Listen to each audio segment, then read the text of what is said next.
Over the last 3 years, I've been working on myself to try to become a better cyclist. That's losing weight, but also getting a bit more watts. But I never really worked towards one specific event, and I want 2024 to be different. I'd like to ride a well-known Sportive this year. My favorite race is Paris-Roubaix, and there is a Sportive of Paris-Roubaix, so let's ride the Paris-Roubaix challenge. So it turns out this event happens the morning of Paris-Roubaix Femme avec Zwift, so the women's race. I want to watch that women's race, so I'll need to be back for the start. So I think the 70-kilometer version of the Paris-Roubaix challenge is the most realistic one for me. So yeah, that's the plan. 71 kilometers, the last 8 sectors of Paris-Roubaix, and I'll be riding it, finishing in the Velodrome a few hours before the women. So can't wait. But first, let's focus on some training.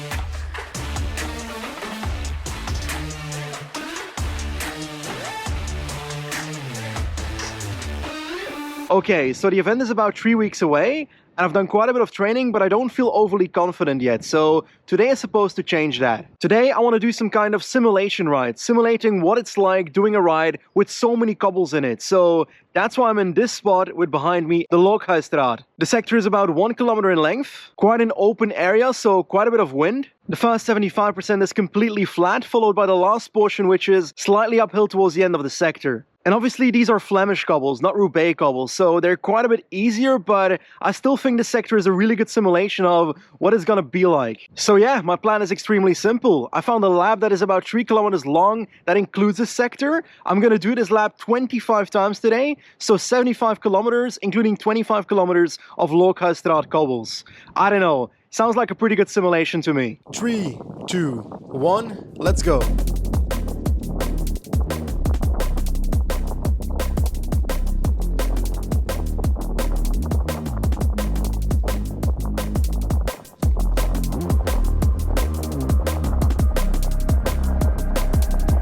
Flat segment done.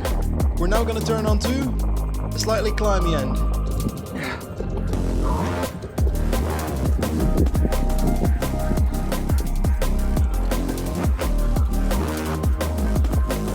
We're almost there. There we go. Number 1 of 25. Honestly, I felt really good during the first 5 laps. I tried to focus on 2 things, riding on the good spots on the cobbles, trying not to get punctures, while trying to keep my hands pretty loose on the handlebars so they don't hurt. But I won't lie, the uphill part was gradually starting to hurt, especially in lap 6. That one didn't feel that great. But it was all about staying in the zone and smashing those cobbles. After 9 laps, it was finally time for a fueling break. And that's when my wife showed up. I'm out here in the dust to film for Benji. What can you do? And I won't lie, I was starting to need the motivation. Oh, he's coming. Whoa, I just tripped. Allez, allez, allez, allez, allez, allez. Woo! Ooh, number 10 done. Oh, this is getting rough, guys. 15 to go. That's gonna be so painful. And the only way to stay motivated was to enter the cobble zone.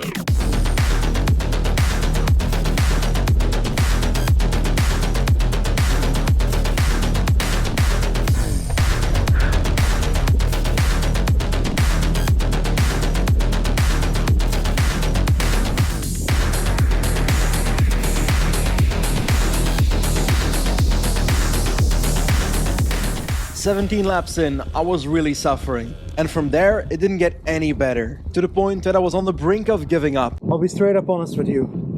I'm 60 kilometers into the ride. I finished 20 of these. I'm about to start the 21st. And the chance that I'll give up by the end of this cobble section is about 99% because I'm freezing to death. I don't feel good. I don't like it. I want to quit. Oh, fuck. Fuck. I'm so done. I'm gone. I'm dead. Fuck.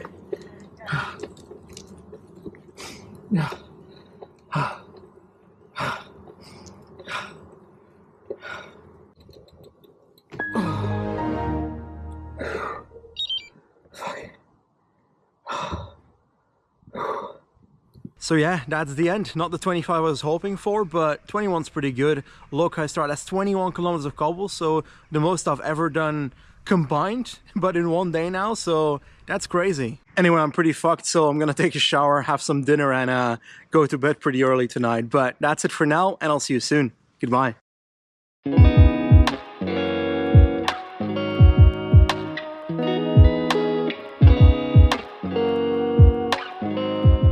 Good morning. Today is the day, the morning of Paris-Roubaix Femme avec Zwift, but also that same morning I will ride my own Paris-Roubaix challenge, 70 kilometers in length, and I'm bloody terrified, but hey, let's go get our race numbers. The start of the event was in the Parc des Sports, just next to the Roubaix Velodrome. It's always pretty crazy to be here in person, and I can't imagine what it's gonna be like riding on there. But anyway, it was time to get our race number. So I walked towards the tent that said 70 kilometers because that's the length of my route, and received the magical number 5812. And after a bit of struggling, it was nicely attached to my bike. By the way, let's talk about the bike. It's a bike I bought in Decathlon about 8 years ago, with far from perfect 25mm tires. But hey, it's gonna have to do today. Anyway, it was finally time to head to the start, and after a good half an hour of waiting, it was my turn to begin.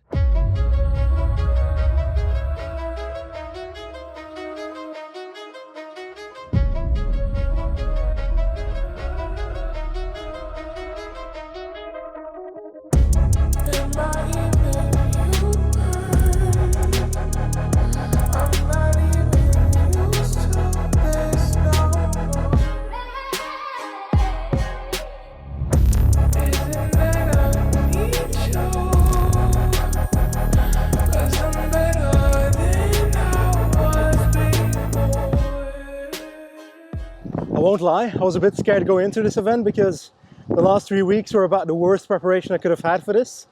3 weeks ago I got a cold for a week, and after that I spent 2 weeks with COVID. So 3 weeks off the bike just before this, not ideal, but gotta be honest, first 10k, feeling pretty good. To be honest, the first half of this ride was fairly straightforward. We're basically riding 37 kilometers out of Roubaix to then in the second half return to Roubaix but over the cobbles. And on the way out, I saw a familiar place. That was Mons-en-Pevele, one of the sectors we'll be doing later, but Jesus Christ, there's so much headwind right now, which means so much tailwind on the way back, so quite happy about that one. Anyway, skipping to the halfway point in Mons-en-Pevele, just before the cobble started, there was actually a feed zone. So I stocked up on waffles, had a quick bite, and headed out towards our first cobble sector of the day. So this is my first cobble sector of the day. Mons-en-Pevele exists out of 2 parts, but the first one's quite easy. As you can see behind me, about 200 meters long, so the length is doable. And when it comes to the cobbles itself, also quite okay, so I should not have a problem with this one at all. When I entered this cobble sector, I felt really confident because it felt a lot like the Lookhuisstraat. I was very comfortable because I didn't really have to watch out where to ride too much. But around the halfway point, the cobbles went from comfortable to not so comfortable. The middle of the cobbles, the crown was suddenly higher up than the rest of the road, so I had to watch out to ride either in the middle or on the sides, which every now and then didn't really work out. But anyway, Sector 8 Mons-en-Pevele is coming to an end, but unfortunately for me, that was the easy one. Next up, the second part of the Mons-en-Pevele sector, Mons-en-Pevele. This is double the length as the last one, and the cobbles look quite a bit worse. The crown is still quite well formed, but the sides of the road, not so much, so let's avoid those. When these cobbles hit, I immediately realized this is something different. Every cobble sector I tried to start on the crown of the cobbles because I expected that to be the most rideable. And on Mons-en-Pevele that really paid off. But one thing was very obvious. There were a lot of cyclists a lot more comfortable on cobbles than I was. And this giant pile of cow shit didn't necessarily help my enjoyment of this sector, but then I reached the end and met a new friend. I'm already dead. Oh. Fuck my life. And you are also very slim. Yeah, mistakes were made. The weather is nice, you know? Yeah, that's true. And in the end, you don't risk anything, yeah? As long as I can watch the women's Roubaix race this afternoon. Exactly, and the medal is the same for everyone. Exactly. Is there a medal? Of course! I didn't even know that. Oh, come on, that's why I participate. Next up, a 3-star sector, Sector 7, Cizouin à Bourgel. I'll be honest, looking at the starting part of this cobble sector, it doesn't actually look that bad. Obviously on the sides there's some actual holes in the fucking floor, but In the middle it looks okay, to be honest. What makes these cobble sectors so difficult is that they follow each other up so swiftly, like this one. We've got Bourget-la-Monnaie just after the previous sector, another 3-star sector, and the cobbles once again look pretty similar, but it's the length again, 1.1 kilometers in length. I think this is where I'll start getting in trouble.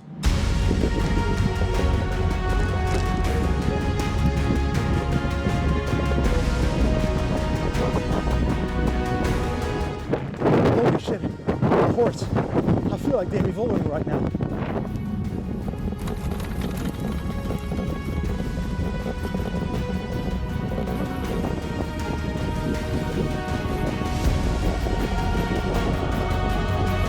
The cobbles itself aren't actually the scary part. It's people passing you closely as they come by that terrify me. There we go. Sector 6 done. This video is sponsored by Zwift, the go-to training app that makes indoor cycling much more enjoyable. They just released their Kicker Core Zwift One indoor trainer, and buying one through the link in the description directly supports this channel. Anyway, back to the video. Everything so far was preparation of what's to come, because right now, 50k into the ride, the hardest spot arrives. Doubleheader, Mons-en-Pevele, Carrefour de l'Arbre, 4-star sector and a 5-star sector. And firstly, Mons-en-Pevele, 1.8 kilometers in length, so definitely not an easy one. And a mere 1 kilometer later, Carrefour de l'Arbre, 2.1 kilometers in length, the longest sector and the hardest one. 5-star sector, and the cobbles look like a mess. But the benefit is, once you finish Carrefour de l'Arbre, there's about 10-15 kilometers left, so the hardest spot is behind you.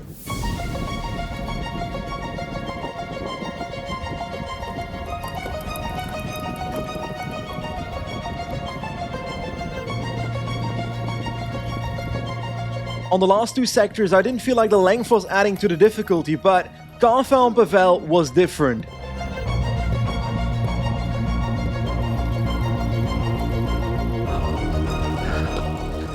Just trying to survive right now.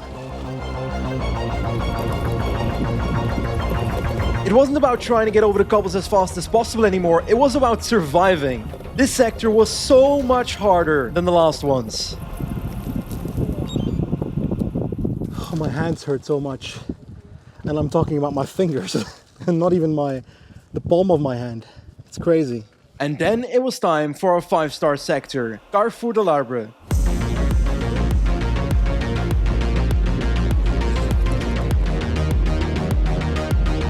The twisty corners at the start combined with the absolutely brutal road surface in the middle, that's what makes this sector unbeatable.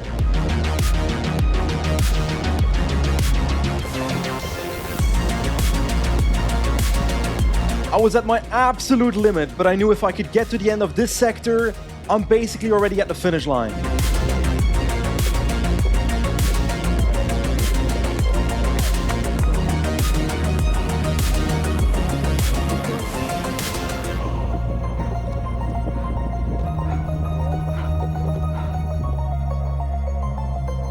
Oh, fuck.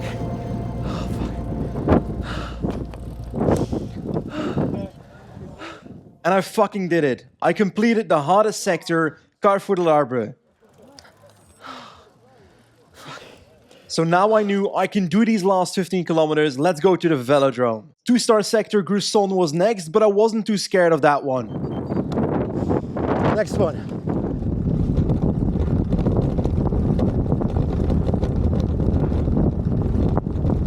And when that sector finished, I rode into a man of the future, Hector Alvarez, Spanish junior. While I was doing the Sportive, he was doing a recon for his race the next day, the PARIS-ROUBAIX junior race. 15 Ks, eh? Yeah, we're almost there. Now it's easy. Yeah? My hands hurt, but not my palm. My fingers hurt. Yeah. Oh, car. Me, Yeah, here, yeah. my fingers is there. Fucked. Yeah. How much? Nice to meet you. I go Yeah. fast, eh? Ciao, ciao. Nice to meet you, eh, mate. Bye-bye. But anyway, I continued solo with only one goal, getting to Roubaix. On to the second last sector pavé, Willemshaven. Long one, but supposedly easy. Oh.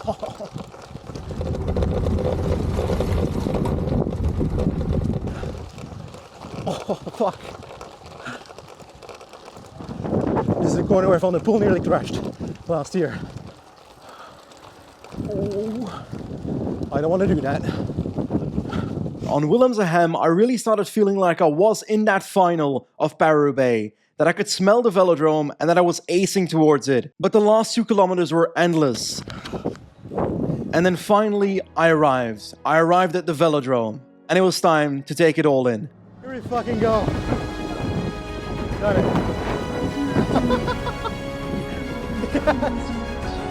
Oh. I'm not going on the banking. Fuck, I've done it. Oh.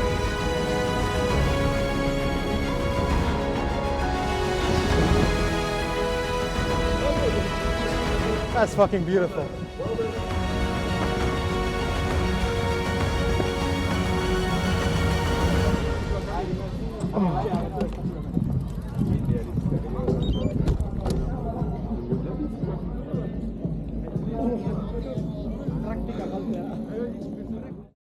Now, according to my German-sounding friend from earlier, I'm getting a medal, so that was my next focus. That's beautiful. This stupid medal makes all the suffering worth it. But fuck yes, we did it. Still can't believe it. And after my medal, it was time to get my very own pavé, my very own cobblestone. Merci beaucoup. Look at him cuddling his cobble. So, it's been 2 days since I finished in the Velodrome in Roubaix, finishing my own Paris-Roubaix challenge. And to be honest, having seen the race afterwards, Paris-Roubaix Van Wijk Zwift, but also the men's race the day after, I feel like it has brought me closer to the race itself, so it's undoubtedly a day I will not easily forget on the bike. This year I finished the 70-kilometer version of Paris-Roubaix challenge. Next year, if this video gets 2,000 likes, I promise you I will write a longer edition of it, including the other 5-star sectors, Truid-Arenberg and Mons-en-Pevele. So your mission is on, let's go. But anyway, thank you for watching today's video, and I guess I'll see you for the next one. Goodbye.